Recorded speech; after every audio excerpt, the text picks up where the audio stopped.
నమస్కారం. మన పురాణాల్లో ఎన్నో భీకరమైన యుద్ధాల గురించి వింటూ ఉంటాం కదా. దేవతలకు రాక్షసులకు మధ్య భయంకరమైన పోరాటాలు.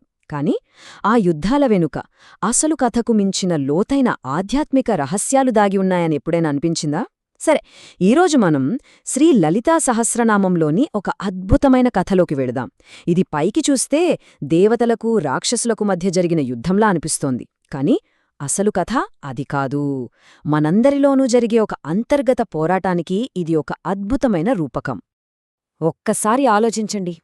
కేవలం ఒక్క చూపుతో ఒక దేవుడు ఎలా పుడతాడు? అలాగే 10,000 గోళ్లు, అవును మన గోళ్లు, ఒక సైన్యంగా ఎలా మారతాయి? వింటుంటేనే ఆశ్చర్యంగా, ఏదో కల్పనలా ఉంది కదూ. కానివి కల్పనలు కావు. ఈ ప్రశ్నలకు సమాధానాలు వెదుకుంటూ వెళ్తే మనం పురాణ కథల్లోంచి నేరుగా మన అంతరంగంలోకి ప్రయాణిస్తాం. పదండి, ఈ అద్భుతమైన కథ వెనుకున్న అస్సలు సత్యాన్ని కలిసి తెలుసుకుందాం. సరే, ఇక మన కథ మొదటి భాగంలోకొచ్చేద్దాం. దేవత యుద్ధంలో. ఇక్కడ జరగబోయేది ఏదో చిన్న చితకా యుద్ధం కాదు. భూమిమీద జరిగే సాధారణ పోరాటం అస్సలు కాదు. ఇది ఒక బ్రహ్మాండ యుద్ధం. విశ్వవ్యాప్తంగా మంచికి చెడుకు మధ్య జరిగిన ఒక భీకరమైన దివ్యమైన సంగ్రామమన్నమాట. ఇక యుద్ధరంగం సిద్ధమైంది. ఓవైపు భయంకరమైన రాక్షస సేనలకి నాయకుడు విశుక్రుడు. అతడి ముందు నిలబడిందెవరో తెలుసా? సాక్షాత్తు దివ్యశక్తి స్వరూపిణి శ్రీదేవి. వాళ్ళిద్దరి మధ్య మొదలైన ఈ ఘర్షణతోనే మన ఈ మహాయుద్ధగాథ మొదలవుతుంది. ఇక్కడే కథలో ఒక అద్భుతం జరుగుతోంది. అదేంటంటే శ్రీగణేశుడి ఆవిర్భావం. ఇది మనమనుకునే సాధారణ సృష్టి కాదు. ఇక్కడ శారీరక కలయికలాంటిదేమీ లేదు. కేవలం శ్రీదేవి, కామేశ్వరుడు ఒకరినొకరు ప్రేమగా చూసుకున్నారు అంతే. ఆ చూపులు కలిశాయి. ఆ దివ్యమైన ప్రేమలోంచి 10 ఆయుధాలను ధరించి యుద్ధంలో వచ్చే అన్ని అడ్డంకులను తొలగించడానికి విఘ్నేశ్వరుడు అక్కడికక్కడే ఆవిర్భవించాడు. ఎంత అద్భుతం కదా! సరే, ఏ యుద్ధానికైనా శక్తివంతమైన ఆయుధాలు కావాలి కదా. మరి ఇది దివ్యయుద్ధం. ఇక్కడ వాడినవి మామూలు ఆయుధాలు కాదు. అవి అద్భుతమైన, మన ఊహకు కూడా అందని దివ్యమైన అస్త్రాలు. వాటి సంగతేంటో ఇప్పుడు చూద్దాం. ఈ యుద్ధంలో వాడిన ఆయుధాలు 2 రకాలున్నాయి. తెలుసుకోవటం ముఖ్యం. మొదటివి శస్త్రాలు. శస్త్రాలంటే సింపుల్గా చేతిలో పట్టుకుని పోరాడేవి. కత్తులు, గదలు లాంటివి. దగ్గర్నుంచి ముఖాముఖీ పోరాడటానికి అన్నమాట. ఇక రెండోవి అస్త్రాలు. ఇవి మంత్రశక్తితో దూరం నుంచే ప్రయోగించేవి. ఈ 2 కలిస్తే ఆ యుద్ధం ఎంత భీకరంగా, ఎంత వ్యూహాత్మకంగా జరిగి ఉంటుందో మనం ఊహించుకోవచ్చు.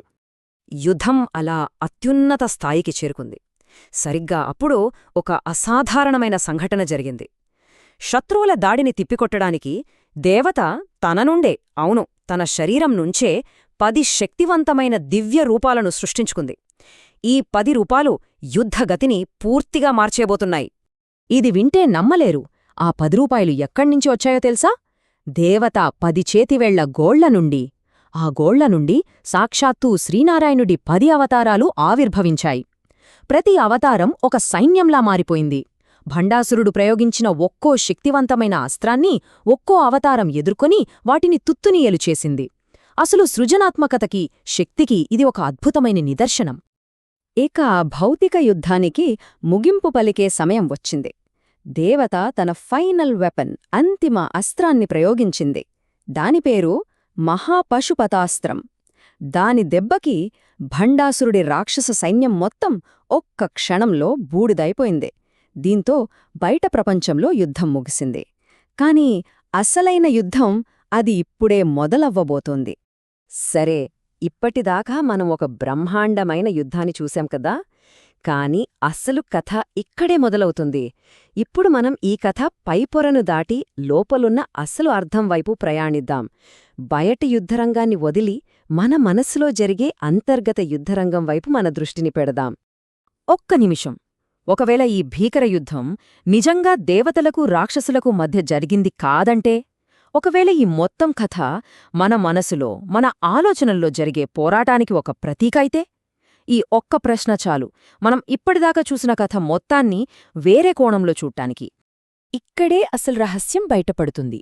భండాసురుడు అంటే ఎవరో బయటి రాక్షసుడు కాదు. అతను మనలోనే ఉన్న అహంకారానికి, అజ్ఞానానికి ప్రతీక. నేను వేరు, ఈ ప్రపంచం వేరు అని మనం అనుకుంటాం చూసారా? ఆ భేదభావమే భండాసురుడు. మనల్ని కట్టిపడేసే మానసిక సంకేళ్లకు అతనే ఒక రూపమనమాట. అంతేకాదు, ఈ అహంకారానికి ఒక రాజధాని నగరం కూడా ఉంది. దాని పేరు శూన్యక. శూన్యక అంటే ఏంటి? శూన్యం, ఏమీ లేదు అని అర్థం. అంటే మనం దేనితో అయితే పోరాడుతున్నామో అది నిజానికి ఉనికిలో లేని ఒక భ్రమ మాత్రమే. ఈ యుద్ధమంతా ఒక తప్పుడు నమ్మకానికి వ్యతిరేకంగా జరుగుతోందన్నమాట. సో దీన్ని బట్టి మనకేమర్థమవుతుంది? మనం చూసిన ఆ భీకరమైన బ్రహ్మాండ యుద్ధం నిజానికి మన లోపల ఉన్న అజ్ఞానాన్ని కాల్చేసి మోక్షం వైపు, అంటే జ్ఞానోదయం వైపు సాగే మన ఆధ్యాత్మిక ప్రయాణానికి ఒక శక్తివంతమైన రూపకం. మరి ఈ లోపలి యుద్ధంలో మన ఆయుధాలు ఏంటి? కత్తులు, గదలు పనికిరావు కదా. ఇక్కడ మన ఆయుధాలు అంతకంటే చాలా శక్తివంతమైనవి. అవే పవిత్ర శబ్దశక్తి అయిన మంత్రాలు. అవును, మన పోరాటం ఇప్పుడు భౌతిక స్థాయి నుండి సూక్ష్మస్థాయికి మారింది. మన ఆయుధాలు అస్త్రాలు కాదు, మంత్రాలు. ఇవి కేవలం నోటితో పలికే శబ్దాలు కాదు, మన చైతన్యాన్ని మార్చగల శక్తి ఉన్న పవిత్ర అక్షరాలు, మనల్ని ఒక ఉన్నత స్థితికి తీసుకెళ్లే సాధనాలు.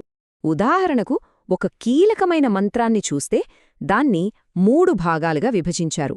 మొదటిది వాగ్భవకూటం, ఇది జ్ఞానం, విద్య కోసం. రెండవది కామరాజకూటం, ఇది మన కోరికలను నెరవేర్చడానికి. మూడవది శక్తికూటం, ఇది సృష్టితో సహా అన్ని రకాల శక్తుల కోసం.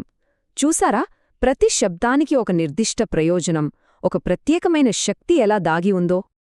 దీన్నే మూలమంత్రం అంటారు. దీని వెనుకున్న ఫిలాసఫీ చాలా సింపుల్ కాని చాలా లోతైనది. అదేంటంటే, మంత్రానికి, దైవానికి తేడా లేదు. శబ్దమే దైవం. అందుకే మంత్రాన్ని మళ్లీ మళ్లీ పఠించడం ద్వారా రక్షణ దొరుకుతుంది అంటారు. ఎందుకంటే అలా చేయడం ద్వారా మనం నేరుగా దైవంతోనే కనెక్ట్ అవుతున్నాం. సరే, ఈ అంతర్గత యుద్ధము, ఈ మంత్రసాధన, వీటన్నిటి అంతిమ లక్ష్యమేంటి? సింపుల్గా చెప్పాలంటే, మనలోనే నిద్రపోతున్న ఒక అద్భుతమైన, దివ్యమైన శక్తిని మేల్కొల్పడం. దాన్నే మనం ఆధ్యాత్మిక జాగృతి అంటాం. ఆ శక్తి పేరే కుండలిని. ఈ పదం చాలామంది వినే ఉంటారు, కాని తరచుగా తప్పుగా అర్థం చేసుకుంటారు. సింపుల్గా చెప్పాలంటే, ఇది మన వెన్నెముక అడుగు భాగంలో ఒక చుట్టుకొని ఉన్న పాములా నిద్రపోతున్న ఒక సూక్ష్మమైన శక్తి. ఈ శక్తిని నిద్రలేపడమే ఆధ్యాత్మిక జాగృతికి మొదటి మెట్టు. ఆ కుండలిని శక్తి మేల్కొన్నప్పుడు కలిగే అనుభూతి ఎలా ఉంటుందో సౌందర్యలహరిలో చాలా అద్భుతంగా వర్ణించారు. 2 పాదాల మధ్య నుండి ప్రవహించే అమృతవర్షం మానవ శరీరంలోని అన్ని నాడులను తడుపుతుంది అని. అంటే శరీరం మొత్తాన్ని పునరుజ్జీవింపజేసే ఒక దివ్యమైన అమృతధార ప్రవహిస్తుందన్నమాట. ఇక ఈ ఆధ్యాత్మిక ప్రయాణంలో చివరి మజిలి, అంతిమ లక్ష్యమే కౌలిని అనే స్థితి. ఈ స్థితిలో వ్యక్తిగత శక్తి, అంటే శక్తి విశ్వచైతన్యమైన శివుడితో ఏకమవుతుంది. సింపుల్గా చెప్పాలంటే జీవాత్మ పరమాత్మలో కలిసిపోవడమన్నమాట. అయితే ఇక్కడొక ముఖ్యమైన విషయం గుర్తుంచుకోవాలి. ఈ కలయిక అనేది కేవలం ఏదో పురాణాల్లోని కథో లేదా తాత్విక భావనో కాదు. ఇది యోగా వంటి సాధనల ద్వారా ఎవరైనా సరే గ్రహించి అనుభవించగల ఒక నిజమైన అస్తిత్వస్థితి. కాబట్టి ఈ విశ్లేషణను మనం ఈ యొక్క ప్రశ్నతో ముగిద్దాం. ఇంత గొప్ప బ్రహ్మాండ యుద్ధాలే మన అంతర్గత పరివర్తనకు రూపకాలైతే మరి మనందరిలోనూ ఇంకెంతటి దైవిక శక్తి నిద్రాణంగా ఉండి ఉంటుంది? ఆలోచించండి.